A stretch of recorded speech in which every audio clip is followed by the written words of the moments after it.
you say looking ahead and looking above, 5 of the last 12 games come against teams who are above us in the table, and we have performed well against these teams. It's a real opportunity to take 3 points off them and close that gap, rather than picking up the 3 points to maintain that gap. I think the challenge ahead is there for everybody to see. You know, come the beginning of the season again, if you weigh it up, you know, who was to say that Chesterfield and Fleetwood and Burton and Oxford and all the teams in and around us, who was to say that they were going to get automatic promotion? They having good seasons, the same as what we are, but now we find ourselves with the challenge of, we know what the league table is, we know who the form teams are, we know who the teams who are not in form are, we know who's title contenders, we know who's automatic promotion contenders, we know who's playoff contenders. That's the deal at the moment, but bottom line is, you cross the white line and it's 90 minutes of football against the opposition, whoever that opposition is. But it's the confidence levels of your group that are key, and that's the most important part. And all I'm saying to Southend fans across the country, up and down, all over the place, you know, they're coming out the woodworks from... I was in the Roslyn the other day and somebody asked me for an autograph from Norway, you know, and Southend fan, you know, lifelong fan, and they're all over the place. But at the same time, we come together as a group and support the boys that cross the white line. That's the most important part at this stage of the season. When the business end comes, it's no use being negative, it's no use throwing mud and throwing stick at players who are trying desperately to achieve what we set out to achieve at the start of the season. And these players, there's no question that they are working as hard as ever. Have you seen that on the training ground, and have you seen that every day in the way they go about coming into training? I think it is important that supporters don't just take a snapshot view of 90 minutes of football and then judge a player on his one performance that week. They've got to look at an overall overriding view of the game, and the players are, if they weren't committed to the cause, I would be a worried man.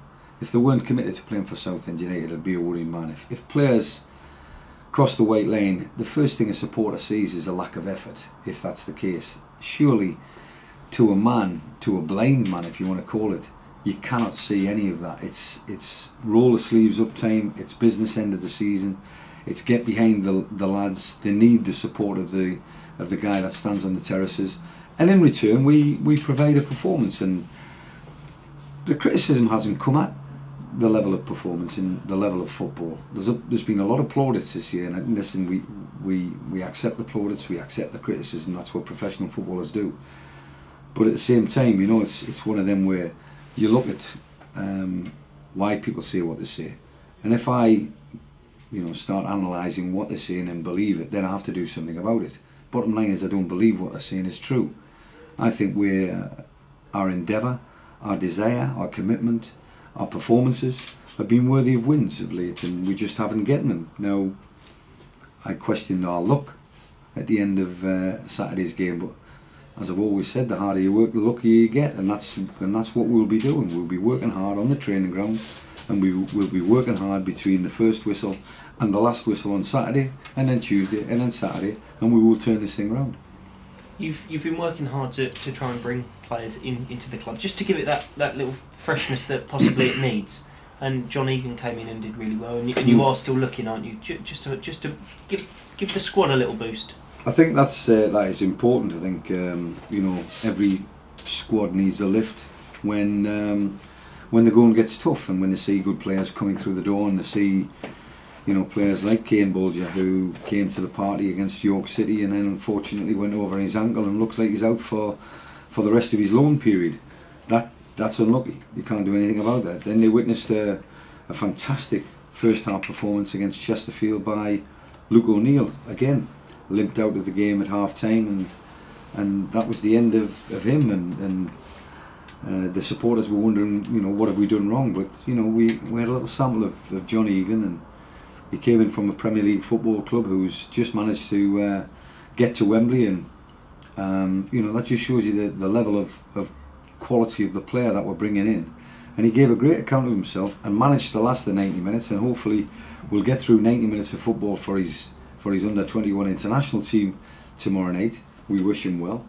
And then obviously we'll see more of the benefit of John Egan on Saturday, and hopefully Tuesday and the rest of the month.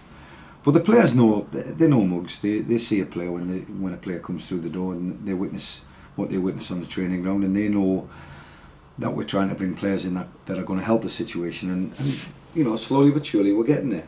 Just a final word on injuries. We have had some bad luck, certainly centrally at the defence, and Luke Prosser and Adam Thompson, how are they looking, and when can we be likely to see them back? I don't particularly know, you know, the exact date what both players are going to come back. You know, we're going through the mill off the field of play. You know, the physios are getting plenty of stick from me and plenty of stick from the coach and staff and the players themselves, just to try and get them back out there. Luke's been a big player, Luke Prosser. Probably having one of the seasons of his career so far, and unfortunately found himself with a calf strain and can't get himself out there. But he's wore headbands because of stitches in his eyes on a couple of occasions. He had a fractured cheekbone. The lad's committed to the cause, and that kind of commitment we need out there on a week by week, game by game performance. You know, Adam Thompson, exactly the same, committed performer, but you know, it's been unfortunate, but something that you have to deal with, you know, in football. You know, you have 4 or 5 centre halves and all 4 or 5 of them go down, then some players have to play out of position, etc., etc. But nobody else, you know, nobody else sees that. They don't think that, well, we didn't perform very well on Saturday because John White was playing out of position, or we changed the system, or whatever. There's no empathy anymore with regards to performances and players who are injured. Bottom line is, I'm happy with the squad that I'm working with, and the players are putting it all in for myself, for the chairman, for the club itself. And if supporters can't see that, then I'm going to the wrong game, because I know what I'm seeing and I know what I'm witnessing, and it's only a matter of time before it turns around with that kind of commitment.